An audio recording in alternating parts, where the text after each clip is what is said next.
Let's start with question number 10.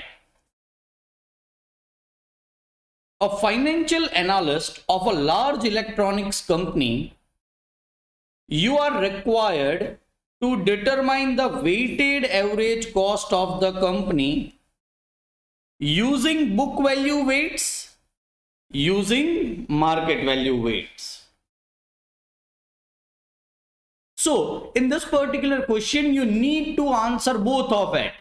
You will have to find out KO using book value weights. You will have to find out KO using market value weights. The following information is available. The company's present book value capital structure is, there is debentures, there are preferences, there are equity shares. All these securities are traded in capital market. Recent prices are, so this is current MRP or market price. Debentures are traded at 110, preference shares are traded at 120, and equity shares are traded at 22 per share. Anticipated external financing opportunity are as under. See, what does this mean? If the company wants to borrow money, these are the financing opportunity. Is it all right? It is of debentures. They are of preferences.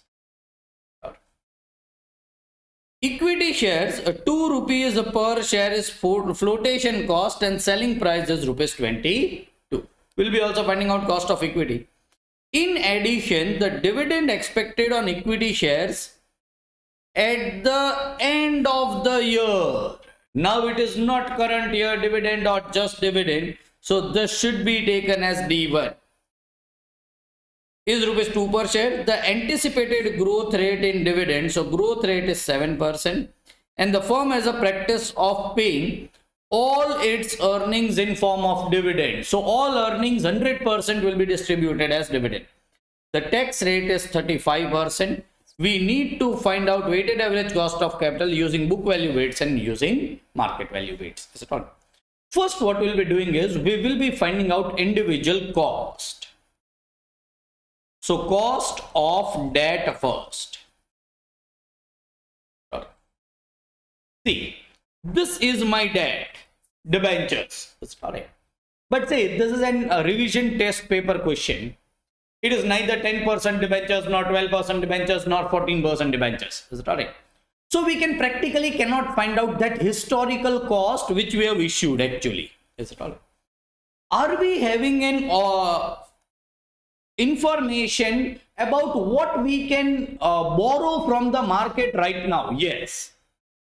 Is it of debentures? Yes. Then I can find out cost of debentures if debentures were issued today, and then I'll be using that cost of debentures over here. So let me find out cost of debentures by this information. Rupees 100 per debentures redeemable at par. So redemption value is 100, face value is 100. 10 years maturity, N is equal to 10. 11% coupon rate. So interest will be 100 into 11% is 11 rupees. 4% flotation cost. So what would be my borrowing? They are issued at 100 rupees. Minus flotation cost is 4 rupees. So borrowings will be 96. Selling price rupees 100.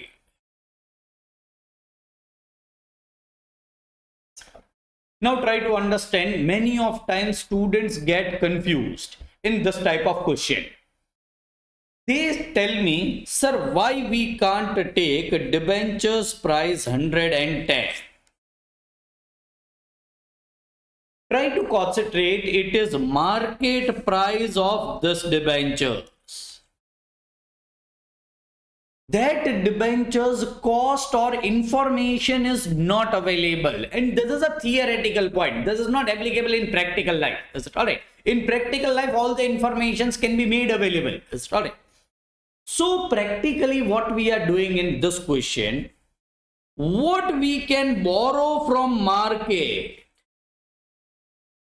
We are finding out cost. Now a new debentures which will be issued will be having a selling price of 100. So while finding out cost, I need to use that selling price of 100. And by using that cost, I will be finding out that my cost of debenture should be this. And I will be applying this cost practically to this debentures. So while finding out cost, my borrowing should remain 100 and not 110. Again, this is fully theoretical. There is no practical sense in it. Is it all right? So in theory, if this question is asked, while finding out cost, I'll be using this. But while finding out market value or weights, I will be using this. Is it all right? So I'm finding out cost of debentures based upon this. Cost of redeemable debentures is equal to I into 1 minus T plus RV minus B upon N upon RV plus B upon 2, where my I is 11 into 1 minus 0.35, tax rate is given, plus RV minus B, redemption value is 100, B is 96, divided by 10 upon 100 plus 96 divided by, let me find it out over here. It is 11 into 0.65, 7.15,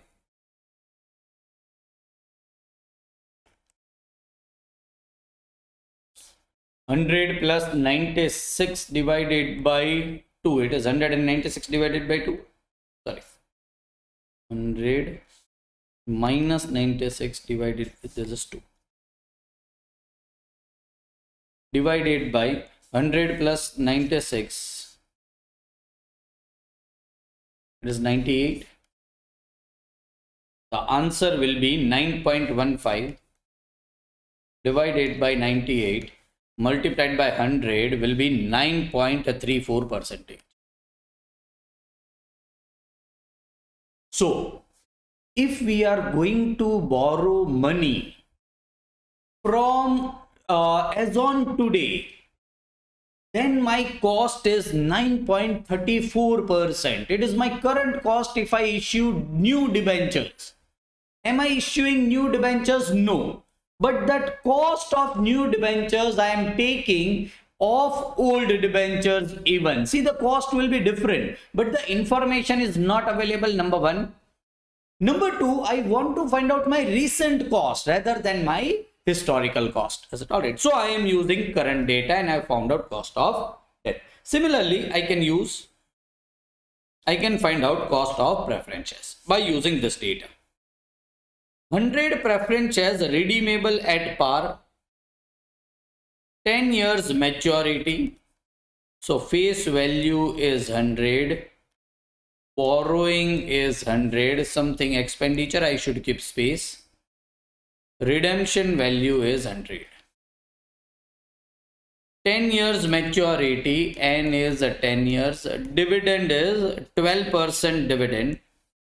Will be 12 rupees as dividend. 5% flotation cost. So this will be 5. Market price is 100. Sell price is 100. So this will be 95.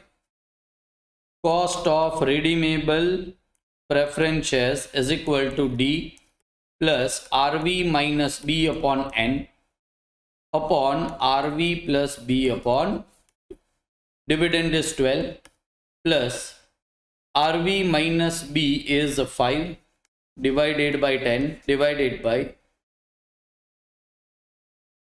RV plus B, that is 100 plus 95 divided by 2 is 97.5. This is 12.5 divided by 97.5. It is 12.80.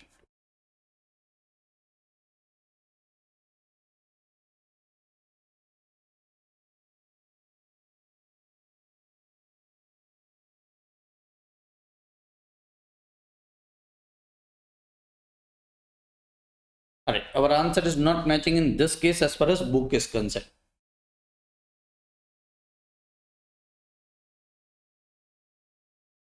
Even if the calculation is correct. Let me recalculate it. 100 minus 96, 4 divided by 10. 4 divided by 10 is 0.4. I have made a mistake. This is 0.4. So this will be 7.55 divided by 90. It is 7.7170. 7.70. Yes, this is the correct answer. 7.70%. This is of debentures. This is of preferences. Let us go to equity, and equity is easy.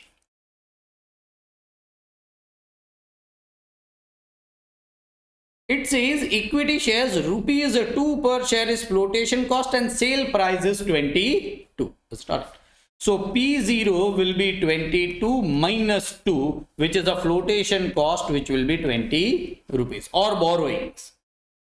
The dividend expected at the end of year 1. So 2 is D1.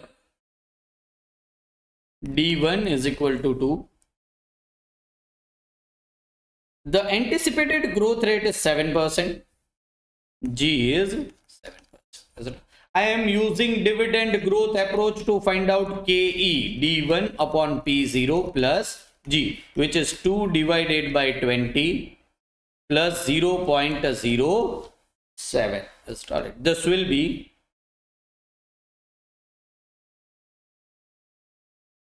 17%. Will be nothing but cost of equity. Is it alright? So first I am finding out overall KO based upon book value. I am having 3 sources of capital: equity, debentures, and preferences. Let me write down in the same sequence in which it is given: debentures, preferences, equity. Debentures, preferences, equity. I am writing down cost, which will become my I. Cost of equity is 17%. Cost of preferences is 12.82%. And cost of debt is 7.7%. Wait. First, I am taking it as book value. So, what will be book value weights as given in the question? 8 to 10. Can I ignore lakhs? Yes. Is it alright? So it is 8 lakh, 2 lakh, 10 lakh. 8 lakh, 2 lakh, 10 lakh. Total is 20 lakhs. For the purpose of finding out sigma IW divided by sigma W, you may ignore this lakh. What will be answer? I directly find it out from calculator. It is 8 multiplied by 7.7 is equal to M plus. 12.82 multiplied by 2 is equal to M plus. 17 multiplied by 10 will be 170. M plus. MRC will be 257.24 divided by 20. It is 12.862.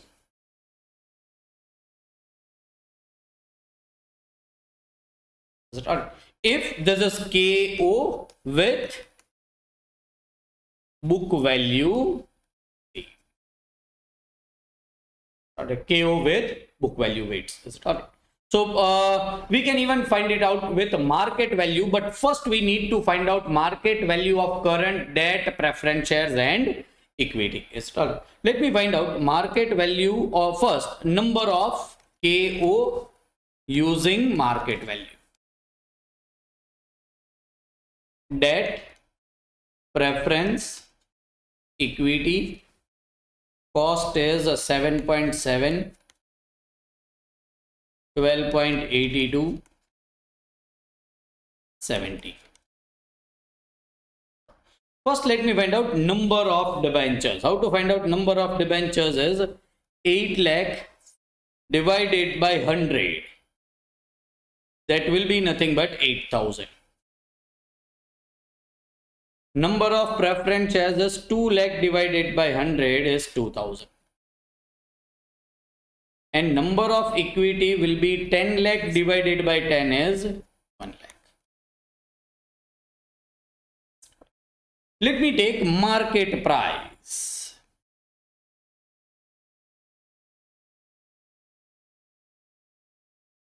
What should be the market price? Is market price given? Yes. 110, 120 and 22. Now try to understand, we are talking about the shares or debentures or preference shares. So we'll not be taking market price which is given over here. Is it alright? Which is given over here. The market price which is given over here is not relevant. With the market price given over here will be now relevant. Is it alright? So debenture is 110. Preference is 120 and equity is 22. In equity, now you should ignore brokerage. No, we are finding out what is the market value of each of this thing. Is it alright? This will be 8,80,000. Market value which will become my weight. This will be 8,80,000. This is 2,40,000. This is 20. Alright. So this will become my market value. This is I. This is W. I need to find out sigma IW divided by sigma W. Start. So this will be I, this will be W. You need to find out sigma IW divided by sigma W. I am directly taking it from book, which is nothing but 14.23%. Now n numbers of times I have done it in calculator. You already know how to do it. And this is I, this is W. You need to do sigma IW divided by sigma W. You will be getting weighted average cost of capital. This type of question asked in examination, you need to have more concentration. These are somewhat lengthy without using any of that problem solving power. They are direct questions which need to be seen. Is it all right? Now, don't go much in detail is, sir, which market price is to be used, which even if you by mistake take another market price, your question is absolutely correct. Your theoretical answer is not correct, but believe me, in practical life, there is no such thing like this. That existing debentures, preference shares and equity informations are not available. It will be normally be available. It's all right.